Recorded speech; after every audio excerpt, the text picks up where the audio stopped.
तो एपिसोड के स्टार्टिंग में हम उसी आदमी को देखते हैं जो जियुक से मिलता है, कहता है कि क्या तुम युक्युंग के बेटे हो, वही जिस नाम से उसे मैसेज और कॉल आई थी, यानी कि वो उसकी मॉम थी।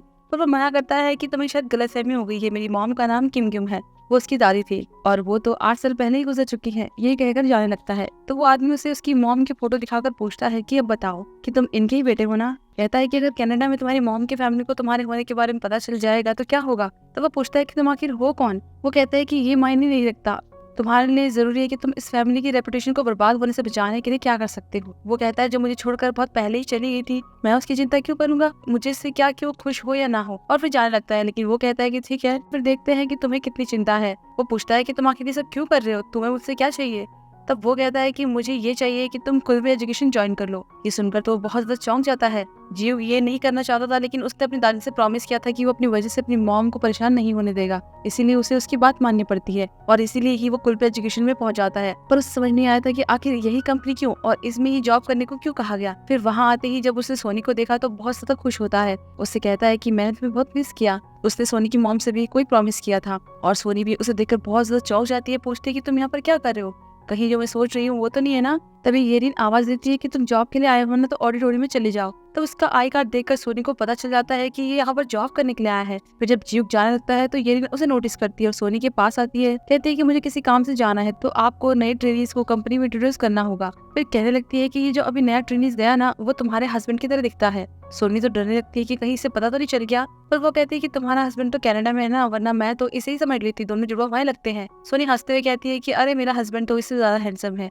वहाँ ऑडिटोरियम में जियुक जीवन से मिलता है, वही जो उसे पहले इंटरव्यू में मिला था, और वो दोनों एक ही टीम में थे। फिर सोनी सबको स्पीच देती है और बताती है कि उन्हें किस तरह काम करना है और फिर जियुक की तरफ गुस्से से देखते हुए कहती है कि हमारा काम है इस कंपनी को टॉप पर ले जाना और अगर किसी ने गलती की तो वो बर्दाश्त नहीं किया जाएगा। वो भी समझ रहा था कि ये तो बहुत ही गुस्से में है। वो तो मन में से गाली तक देने लगती है कि तुम्हें यहाँ आने की जरूरत क्या थी, तुम मरना चाहते हो क्या। ऑडिटोरियम से निकलने के बाद जब जियुक जा रहा था तो सोनी फटाफट से उसके पीछे भागती है उससे बात करने के लिए। कि अचानक से जियुक उसे पकड़ लेता है, एक तरफ कर लेता है और कहता है कि तुम मुझे ढूंढ रही थी। तो वो बात करने के लिए उसे साइड में ले आती है। अब वो कुछ बोले कि इससे पहले जियुक उसे कुछ खाने को देता है और कहता है कि पहले मेरी बात सुनो, मैं तुमसे मिलने के लिए यहाँ नहीं आया, मुझे कंपनी को ज्वाइन करना पड़ा, मुझे मजबूर किया गया था, पर किस लिए वो मैं नहीं बता सकता। लेकिन वो तो ये सारे सवाल करने के बजाय ये पूछती है कि तुम कहाँ थे, तुम कनाडा में थे क्या, लेकिन तुमने मेरे कॉल का आंसर क्यों नहीं दिया। अब उसे तो लग रहा था कि ये मुझ पर नाराज होगी कि मैं यहाँ पर क्या कर रहा हूँ। उसने ये सवाल एक्सपेक्ट नहीं किए थे, इसलिए हंसने लगता है। कहता है कि इसका मतलब तुमने मुझे मिस किया, तुमने मेरे यहाँ आने के बारे में नहीं पूछा, ये पूछा कि मैं गायब क्यों हो गया था। तो वो कहते हैं कि मुझे लगा कि कहीं तुम्हारे पैसे खत्म तो नहीं हो गए होंगे। वो बताता है कि मैं कनाडा नहीं गया था और मैंने तुम्हारी कॉल्स को इग्नोर किया क्योंकि मैं तुमसे झूठ नहीं बोलना चाहता था, तुम्हें बताना नहीं चाहता था कि मैं कहाँ पर था, क्या कर रहा था। तो वो कहती है कि हम इतने भी क्लोज नहीं है, तुम्हें मुझसे कुछ छुपाना पड़े।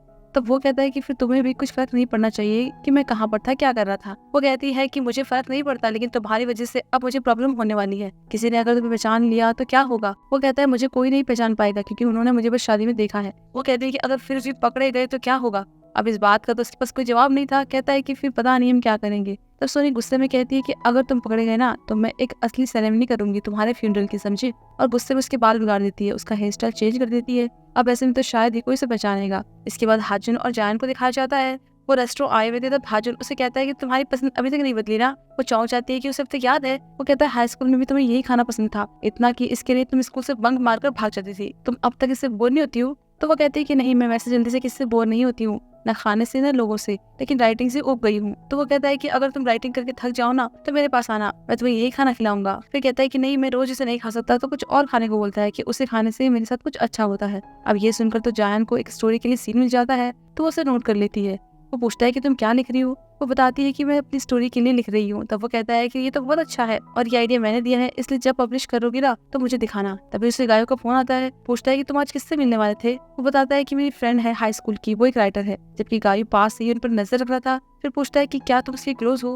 वो कहता है नहीं। तो वो कहता है कि अचानक से वो तुमसे मिलने ऑफिस क्यों आ गई। वहीं जायन को भी सोनी का कॉल आता है और उसे जीव के बारे में पता चलता है। तो वो कहती है कि कहीं वो तुम्हें ब्लैकमेल करने के लिए तो नहीं सोच रहा है, कहीं तुम्हारी सिक्योरिटी के बदले उसे कुछ बढ़ाते ही चाहिए। लेकिन मुझे नहीं लगता कि ऐसा है, और वैसे भी लोगों ने सिर्फ उसे एक बार ही देखा है, वो भी बहुत टाइम पहले, तो कोई भी उसे नहीं पहचानेगा। वहाँ बाहर हाजुन फोन पर बस का हॉर्न सुनता है और सामने से बस हॉर्न भी दे रही थी। तो फोन पर पूछता है कि अब कहाँ पर हूँ, लेकिन गायू फटाफट से बस में बैठकर निकल जाता है और फिर कॉल कट जाती है। तो वो अंदर चला जाता है। वहाँ बस में गायू ये सोच रहा था कि क्या बोरा यानी कि जायन को सब पता है, कहीं वो जानबूझकर हाजुन से मिल तो नहीं रही है क्योंकि वो मेरा सेक्रेटरी है। फिर अपने पैसे देखकर सोचता है कि क्या इतने पैसे उसको मुंह बंद करने के लिए काफी हैं। वो ये सब सोच ही रहा था कि बस ड्राइवर बस रोककर कहता है कि भाई साहब तुम्हारा स्टॉप आ गया है, तुमने पैसे भी नहीं दिए थे और कहा था कि अगले स्टॉप पर जाना है। तो फिर वो उतर जाता है। दूसरी तरफ उन नए एम्प्लॉयज को दिखाया जाता है वो एक स्मॉल एजुकेशन फेयर लगाते हैं जिसमें लोगों को अपने प्रोडक्ट के बारे में समझा सकें। तब जियो उन नए एम्प्लॉयज की हेल्प करता है और उन्हें चॉकलेट देता है, कहता है तुम काफी थके होंगे ना। इससे तो वो काफी खुश होते हैं और वही सोनी भी उसे देखकर खुश होने लगती है कि फिर एकदम से चुप हो जाती है कि मैं हंस क्यों रही हूँ, मुझे तो गुस्सा होना चाहिए। जितने भी ट्रेनिंग आए थे उनमें से सिर्फ 10 को ही जॉब मिलने वाली थी, वो भी कस्टमर और सुपरवाइजर की रेटिंग के हिसाब से कि वो कस्टमर के सामने अपने प्रोडक्ट को किस तरह से पेश करते हैं। अब सोनी सोचती है कि मैं ऐसे तो जियो को निकाल सकती हूँ, तो उसे एक मधुमक्खी का कॉस्ट्यूम देती है कि तुम बच्चों को एंटरटेन करो ताकि वो प्रोडक्ट ना दिखा पाए और इससे वो कस्टमर से कांटेक्ट नहीं कर पाएगा, उसे कोई भी रेटिंग नहीं मिलेगी। अब सब लोग अपना काम अच्छे से कर रहे थे और जियो भी बच्चों को एंटरटेन कर रहा था। काफी देर हो गई थी तो सब थक गए थे। तब सोनी जियो से भी कहती है कि तुम भी थोड़ा रेस्ट कर लो, लेकिन ये कहकर उसने गलती कर दी क्योंकि अपना कॉस्ट्यूम हटाकर जब वो पानी पीने लगता है तो वो पसीने में भी इतना ज्यादा हैंडसम लग रहा था कि क्या सोनी क्या एम्प्लॉयज वहाँ खड़ी सारी मॉम तक उसे देखने लगती है, अट्रैक्ट होकर उसके पास पहुंच जाती है और उसे उसका प्रोडक्ट दिखाने को बोलती है। सोनी कहने लगती है कि आप इधर आओ, मैं आपको दिखाती हूँ, लेकिन वो कहते हैं कि नहीं, हमें यही समझाएंगे और फिर वो सबको समझाने लगता है तो सारे लोग उसे ही रेटिंग देते हैं। इससे तो सोनी बहुत ज्यादा परेशान होने लगती है कि मैंने क्या सोचा था और क्या हो गया। कहती है कि इसने तो कहा था कि लुक्स की वजह से आगे नहीं बढ़ेगा और अब देखो जरा। तभी उसकी नजर वहाँ एक बच्चे पर पड़ती है, उसकी बॉडी में चोट के निशान नोटिस करती है, उसके पास जाती है, उससे बातें करती है। फिर जब उसका हाथ टच करती है तो उसे दर्द होता है, पूछती है कि तुम्हें दर्द हुआ, ये चोट कैसे लगी। वो बताता है कि मैं सीढ़ियों से गिर गया था। तो वो बहुत अच्छे से उससे बातें करती है, कहती है कि बचपन में मुझे भी बहुत चोट लगती थी लेकिन मैं रोती नहीं थी, मैं बहुत कूल थी। तो वो कहता है कि मेरे तो बहुत ज्यादा चोटें लगी हुई हैं और उसके निशान भी बहुत बड़े हैं। फिर अपनी चोट के निशान दिखाता है, कहता है कि मैं ज्यादा कूल हूँ ना। चोट के निशान को देखकर वो समझ जाती है कि उसे फिजिकली अब्यूज किया गया है, तो उसकी फोटोज लेने लगती है कि तभी उस बच्चे का डैड आता है और बच्चे को घर भेज देता है। फिर सोनी से उन पिक्चर्स को डिलीट करने को बोलता है। तो वो कहती है कि आपके बेटे की बॉडी पर चोट के निशान है। वो कहता है कि कल ये डाइनिंग टेबल से गिर गया था तो इसलिए चोट लगी होगी। फिर उससे फोन मांगता है तो वो कहती है कि उसने तो कहा था कि वो सीढ़ियों से गिर गया था और चोट के निशान को देखकर पता चल रहा है कि वो कल का नहीं 5-10 दिन पुराना है। वो गिरने के निशान तो बिल्कुल भी नहीं है, इसलिए मुझे कंफर्म करना पड़ेगा और पुलिस को कॉल करने लगती है। लेकिन वो आदमी उसे गुस्से में धक्का दे देता है और फोन छीनने लगता है। तो अब जैसे जियो की देखता है तो फटाफट से उसके पास जाता है, उस आदमी को जोर का एक पंच मारता है, उसकी अच्छे से धुलाई करता है। लेकिन इतने में उसका बेटा चिल्लाते हुए आता है कि मेरे डैड को मत मारो और रोने लगता है। तो वो रुक जाता है। नेक्स्ट सॉन्ग को दिखाया जाता है वो अपने वॉइस एक्टर के ऑडिशन की तैयारी कर रही थी तो उसका बॉयफ्रेंड यून आता है, कहता है कि अब तो तुम बिजी होने वाली हो क्योंकि मुझे पता है कि तुम इस बार सिलेक्ट हो जाओगी। मेरी मॉम पिछले हफ्ते एक फॉर्च्यून टेलर के पास गई थी और उसने बताया था कि इस साल मेरी शादी होगी और तुमने मुझसे प्रॉमिस किया था कि ऑडिशन पास करने के बाद हम शादी करेंगे। वो कहती है वो प्रॉमिस तो मैंने 10 साल पहले किया था। तो वो कहता है कि इस साल तुम्हें ऑडिशन में पास होना है, फिर हम शादी कर लेंगे। दूसरी तरफ सोनी जियो और वो आदमी पुलिस स्टेशन आए हुए थे। तब वो कहता है कि मेरे बेटे की फोटो मुझसे बिना पूछे ले रही थी, बस इसी बात पे मुझसे लड़ने लगी। इस बात पर सोनी भड़क जाती है, कहती है कि अगर तुम्हें अपने बच्चे की इतनी चिंता है तो उसे मारते क्यों हो। लेकिन जियो को उसे शांत करता है, पर जब वो आदमी सोनी के लिए अनाप शनाप कहने लगता है, इससे जियो गुस्से में उसका कॉलर तक पकड़ लेता है। तब वो कहता है कि हमें इस मामले को यहीं पर सेटल कर देना चाहिए, नहीं तो हम पर क्रिमिनल केस हो जाएगा। मेरा बिजनेस है तो मुझे कोई फर्क नहीं पड़ेगा, लेकिन तुम दोनों को फर्क पड़ सकता है क्योंकि क्रिमिनल रिकॉर्ड्स के बाद तुम्हें जॉब नहीं मिलेगी। अब ये सुनकर तो सोनी चुप जाती है। फिर कहती है कि ठीक है, तुम सही कह रहे हो, अगर हमारा क्रिमिनल रिकॉर्ड बनना ही है तो क्यों ना हम क्राइम कर ही दे। उसे मारने के लिए चेयर उठा लेती है कि तभी वहाँ एक लेडी आती है, मिस कांग, अपने बच्चे के साथ, जो कि कुलबी एजुकेशन के लीगल डिपार्टमेंट में एक लॉयर थी। वो सोनी के लिए यहाँ आई थी। तो उस आदमी से कहती है कि इनकी तरफ से मैं हूँ तो तुम भी अपने लॉयर को बुला लेना। बाद में सोनी मिस कांग को थैंक्स कहती है और सॉरी भी कहती है कि आपको हमारी वजह से प्रॉब्लम हुई, लेकिन आपको इसके बारे में पता कैसे चला, और मैं तो ना एग्जीक्यूटिव हूँ ना ही फैमिली मेंबर से कोई रिलेटिव। तो वो कहती है कि शायद अब बहुत ज्यादा इंपॉर्टेंट हो इसीलिए, और हमारे पास इस इंसिडेंट का फुटेज भी है और एक गवाह भी है, तो मामला आसानी से सुलझ जाएगा, इसलिए आप चिंता मत करो। तब वो दोनों से थैंक्स कहते हैं। तब जीव कहता है कि उस बच्चे का क्या हुआ, उसे अब्यूज किया गया था ना। तो सोनी अपने फोन में उसकी फोटो दिखाने लगती है। तब वो कहते हैं कि बच्चे ने कहा है कि उसके साथ कुछ भी नहीं किया गया है, इसलिए हम इसमें कुछ नहीं कर सकते। ये सुनकर सोनी को बिल्कुल भी अच्छा नहीं लगता। कहती है कि एजुकेशन का मतलब ये थोड़ी है कि बच्चों की सिर्फ पढ़ाई पर ध्यान दिया जाए, कुल भी एजुकेशन बच्चों को खुद को प्रोटेक्ट करना भी सिखाती है, और हमारे सीईओ ने भी पहली स्पीच में यही कहा था। फिर मिस कांग उस फोटो को देखकर अपने बच्चे को देखती है और कहती है कि ठीक है, मुझे सेंड कर देना, मैं इसके बारे में सीईओ से बात करूंगी। फिर वो चली जाती है। उसके बाद वो किसी से फोन पर बात करती है। उससे ये पता चलता है कि वो सोनी के लिए नहीं बल्कि शायद जियो के लिए यहाँ आई थी, और वो वहाँ दोनों बस स्टैंड पर बैठे हुए थे। तब सोनी जियो के फेस पर दवाई लगा रही थी, तो वो उसके हाथ पर चोट देखता है तो पहले उस पर लगाने लगता है। तब वो उसे थैंक्स करती है, कहती है कि तुमने मुझे आज फिर से बचाया। वैसे तुम फाइटिंग में काफी अच्छी हो, इसका सीक्रेट क्या है मुझे जानना है। वो कहता है कि तुम्हें चोट से नहीं डरना है और दर्द को सहन करना आना चाहिए। तो वो कहते हैं कि फिर तो मैं नहीं कर पाऊंगी क्योंकि मुझे तो बारिश तक से डर लगता है, लेकिन तुम ये बताओ कि तुम्हें सबसे ज्यादा किसने मारा। वो बताता है कि मेरी दादी ने मेरे अच्छे के लिए मुझे मारा था, पर तुम्हें ये कैसे पता चला कि उस बच्चे के साथ मारपीट हुई है। वो कहते हैं कि मैंने ये बहुत बार देखा है, मेरी मॉम ने काफी टाइम तक एक फोस्टर होम चलाया था, उनमें बहुत से बच्चों को अब्यूज किया गया था, तभी मुझे पता चला। वो कहता है कि तुम्हें ना अपनी मॉम को थैंक्स कहना चाहिए क्योंकि वो बहुत अच्छी इंसान है। तो वो कहती है कि अच्छी है लेकिन दूसरों के लिए। वो कहता है कि तो तुम्हारे लिए कैसी है कि इतने में सोने की बस आती है, तब वो उसे बाय करके चली जाती है। उसके जाने के बाद जियोक के पास वही आदमी आता है जिसने उसे कंपनी ज्वाइन करने को कहा था। तो फिर वो उसके साथ बैठ जाता है, उसे एक अपार्टमेंट ले आता है, कहता है कि आज से यही तुम्हारा घर है, मैं तुमसे जो कुछ भी करने को कह रहा हूँ ना तुम बस वो करते रहो, और ये उसका ही गिफ्ट है। तो वो कहता है कि तुम मुझे धमकी दे रहे हो, लेकिन ये कैसे धमकी है कि मुझे पहले नौकरी मिल रही है फिर घर भी मिल रहा है। वो कहता है कि नौकरी देने के लिए हमने अभी तक कुछ नहीं किया है, जो मिला है तुम्हारी अपनी काबिलियत से। फिर उसे क्रेडिट कार्ड और कार की चाबियां देता है, कहता है कि तुम्हें बस टाइम पर जाना है और मन लगाकर काम करना है। फिर जाने लगता है। तो जीव उससे कहता है कि कहीं तुम मेरे डैड तो नहीं हो ना। वो कहता है कि ऐसा कुछ भी नहीं है, मैं डैड नहीं बन सकता, तुम्हें मेरी मेडिकल रिपोर्ट देखनी है, और वैसे भी जब तुम पैदा हुए थे मैं 13 साल का था। वहाँ सोनी घर पहुंच गई थी, तब जार उसकी चोट देख रही थी। कहती है कि मतलब इस चोट को देखने के बाद भी जीव तुम्हें हॉस्पिटल लेकर नहीं गया। वो कहती है कि मैंने उसे नहीं दिखाया, अगर दिखा देती तो कहीं उसे मुझसे प्यार ना हो जाता, पर जायन तो उस पर नाराज होती है कि तुम्हें अपना ध्यान रखना चाहिए, ऐसे मामलों में पढ़ने की जरूरत नहीं है, तुम्हें कुछ भी हो सकता था। अगर वो आदमी बदला लेने के लिए यहाँ फिर आ गए तो। वो कहती है कि ऐसा कुछ नहीं होगा, मैं एकदम ठीक हूँ, और तुम सॉन्ग को इस बारे में मत बताना कि जियो हमारी कंपनी में आ गया है, अगर उसे पता चलेगा ना तो वो फिर से शुरू हो जाएगी, कहने लगेगी कि मैं जानती थी कि इतने में सब आ जाती है। कहती है कि मैं जानती थी कि यही होगा, इसलिए मैं नकली शादी के खिलाफ थी, और उसे भर भर के सुनाने लगती है। फिर बाद में जायन तो अपने काम में लग जाती है। वहीं सॉन्ग और सोनी दोनों छत पर बैठकर बातें कर रहे होते हैं। सॉन्ग बताती है कि यून ने कहा है कि मुझसे शादी करना चाहता है, मैंने तो 10 साल पहले उसे प्रॉमिस किया था,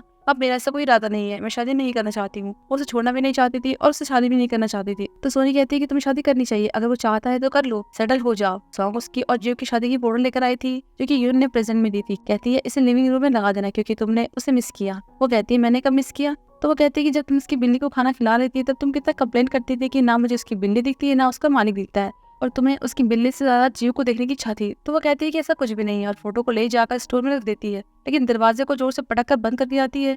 तब गलती से वहां पर एक बॉक्स गिर जाता है, उसमें उसकी मॉम के साथ जीव की एक फोटो भी थी। दूसरी तरफ गायू की फैमिली को दिखाया जाता है, तब वहां मिस कांग भी आई हुई थी। गायू उनसे कहता है कि जो आज चाइल्ड अब्यूज का केस आया आप उसे लीड करोगे। तब चेयरमैन कहते हैं कि ये तुम्हारे उस नए बिजनेस डेवलपमेंट टीम लीडर और उसके नए एम्प्लॉयज की गलती है, वो सोनी और जियो के लिए कह रहे थे, तो कि उन दोनों को एक ही टीम में कर देना, हमारी कंपनी की प्रमोशन हो जाएगी। फिर वो गायू को एक कॉन्ट्रैक्ट पर साइन करने को बोलते हैं। अब वो तो ये कह रहा था कि क्या आप दोनों डिवोर्स कर रहे हो, मुझे ये बताना है कि मैं किसके साथ रहना चाहता हूँ, लेकिन जब ये देखता है कि उसमें लिखा हुआ था कि अगर उसने कोई स्कैंडल या फिर कंपनी की रेपुटेशन को खराब किया तो उसे कंपनी में अपनी पोजीशन से हटा दिया जाएगा, तो वो कहता है कि मैं इस पर साइन नहीं करने वाला हूँ, मैं बेवकूफ थोड़ी हूँ, ये मेरी रिस्पॉन्सिबिलिटी है, तो मुझे संभाल लूंगा। तो वो कहता है कि तुम बेवकूफ ही हो, तुम्हें साइन करना पड़ेगा, और इसके लिए मैंने नई वसीयत बना दी है, अब या तो तुम इस पर साइन करो नहीं तो मैं वसीयत पर साइन कर दूंगा, तो तुम मेरे वारिस नहीं रह पाओगे। अब ये सुनकर तो गायू साइन करने लगता है कि उसकी मॉम से रोकती है, और मिस कांग से कहती है कि फिर एक और वसीयत बनाओ जो कि चेयरमैन के लिए हो, कि अगर उनकी वजह से कंपनी की रेपुटेशन खराब हुई तो वो कंपनी पोजीशन से हट जाएंगे और अपनी सारी प्रॉपर्टी अपनी वाइफ के नाम कर देंगे, यानी कि उनके नाम। ये सुनकर तो वो चौंक जाते हैं कि तुम ये क्या कह रही हो। तो वो कहते हैं कि क्या तुम में साइन करने की हिम्मत है। अब इससे तो वो चुप ही हो जाते हैं, कुछ बोल ही नहीं पाते। फिर सोनी को दिखाया जाता है वो अपनी टीम को काम से रिलेटेड कुछ बता रही थी कि तभी नए एम्प्लॉयज उनकी टीम को ज्वाइन करने के लिए आते हैं। तो तब जियो को वहाँ देखकर सोनी बहुत ज्यादा चौंक जाती है कि मेरी टीम में है। तभी उनका एक पुराना एम्प्लॉयज जियो को देखकर कहता है कि क्या हम पहले मिल चुके हैं। जियो और सोनी बहुत ज्यादा डर जाते हैं कि कहीं ये पहचान न ले, पर शुक्र है कि उसे कुछ याद नहीं होता। तब सारे एम्प्लॉयज सोनी को टीम डिनर पर चलने को बोलते हैं। दूसरी तरफ गायू जिम आया हुआ था पर उससे कुछ भी नहीं हो पा रहा था, वर्कआउट शुरू करने से पहले ही वो थक गया था। तब जिम ट्रेनर कहता है कि वो देखो सामने जो लेडी है ना उसके एक्स हस्बैंड की शादी होने वाली है, तो शादी के दिन उसे पटकना चाहती है, और यहाँ पर जितने लोग हैं ना सबका अपना एक गोल है, तो तुम्हें भी ऐसा ही एक गोल बनाना होगा। फिर हम जायन को देखते हैं, उसे पुलिस स्टेशन बुलाया गया था क्योंकि उन कमेंट्स में उसके डैड के बारे में कुछ लिखा गया था। तो गायू को पनिशमेंट तभी मिल सकती थी जब ये कंफर्म करे कि इसमें लिखा हुआ सच है। तो वो उससे पूछते हैं कि क्या तुम्हारे डैड के बारे में सब कुछ सही है। ये सुनकर तो वो काफी डर जाती है। फिर बाद में वो पुलिस ऑफिसर को बताती है कि उस आदमी यानी कि गायू ने मुझे अपॉलॉजी लेटर लिखा है, तो मुझे इसका क्या करना है। वो कहते हैं कि आप उसको पढ़ो और जो मन करे वो करो। वहीं गायू को भी पुलिस स्टेशन बुलाया गया था, वो वैसे ही थका हुआ रहा था कि तभी सामने से जान मिल जाती है। तो गायू को देखकर वो गुस्से में सारे लेटर उसके मुंह पर फेंकती है। कहती है कि तुम्हें क्या लगा था कि तुम्हारी माफी मांगने से मैं तुम्हें माफ कर दूंगी, तुमने मुझे मरने के लिए कहा था। तो वो कहता है कि मैं तुमसे नफरत थोड़ी करता हूँ। तो वो कहती है कि तुम मुझसे नफरत नहीं करते हो लेकिन मुझे मर जाने के लिए कह सकते हो, तुम क्या चाहते हो कि मैं तुम्हें माफ कर दूं, लेकिन ऐसा नहीं होने वाला, तो आगे से मुझे ऐसे लेटर्स मत भेजना, और गुस्से में जाने लगती है।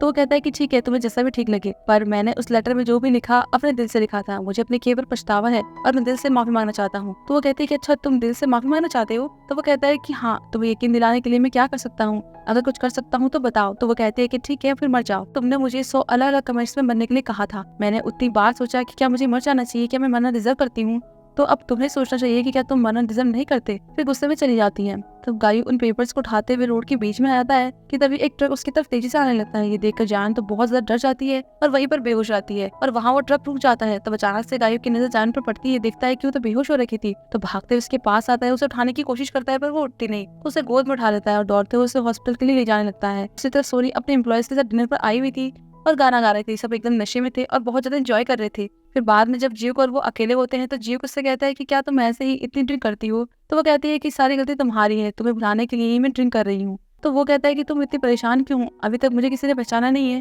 और अगर पता चल भी जाएगा तो मुझे कोई प्रॉब्लम नहीं होगी। तो वो कहती है कि तुम्हें इससे कोई प्रॉब्लम नहीं है, पर मुझे है। मुझे ऑफिस में टीम लीडर बन के रहना है, किसी की वाइफ नहीं। अगर सबको पता चल जाएगा तो अगर तुम ऑफिस में ब्रेकफास्ट करोगे तो सब मुझे नालायक कहेंगे, अगर तुम्हारे कपड़े प्रेस नहीं होंगे तो मुझे ही गलत समझेंगे, तुम्हारी हर गलती पर मुझे ही ब्लेम करेंगे। तुम एक टाइम बम हो जो कभी भी फट सकता है। इतने में बाकी एम्प्लॉयज भी आ जाते हैं तो वो सब लोग घर चले जाते हैं। तब जीव और सोनी साथ में ही आ रहे थे।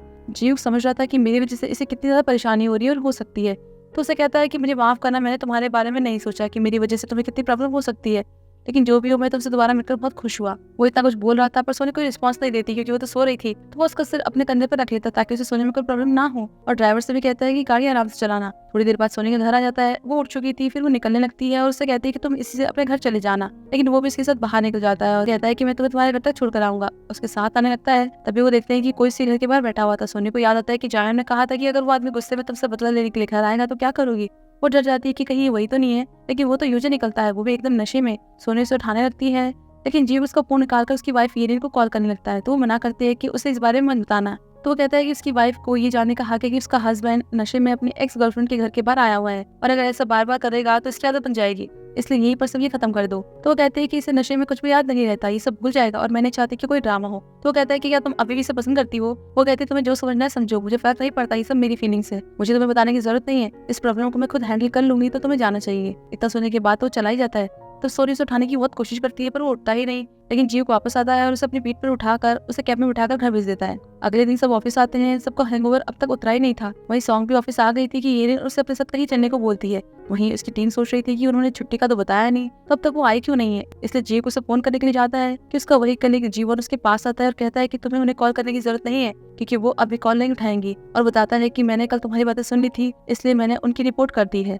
वहाँ हम देखते हैं कि सोनी को इंक्वायरी के लिए बुलाया गया था। मेंबर से कहते हैं कि तुमने नए एम्प्लॉय से कहा कि अगर वो ऑफिस में ब्रेकफास्ट करेगा तो तुम्हें नालायक समझेंगे, उसने कपड़े प्रेस नहीं किए होंगे तो तुम्हें ब्लेम करेंगे, उसकी सारी गलतियों के लिए तुम्हें ब्लेम किया जाएगा। क्यों मतलब नया एम्प्लॉय गलती नहीं कर सकता? तुमने कभी गलती नहीं की क्या? अब उसके पास तो कोई जवाब ही नहीं था, वो बस सबसे माफी मांगती है। वो लोग तो ये तक कहते हैं कि तुमने उसे चलता फिरता टाइम बम कहा, तुमने उसे वर्बल अब्यूज किया है। जैसे ही जीव को ये पता चलता है तो वो मीटिंग रूम की तरफ भागते जाता है और यहाँ सब ये डिसीजन लेते हैं कि उसकी इस हरकत की वजह से उसे टीम लीडर की पोजीशन से हटा दिया जाएगा।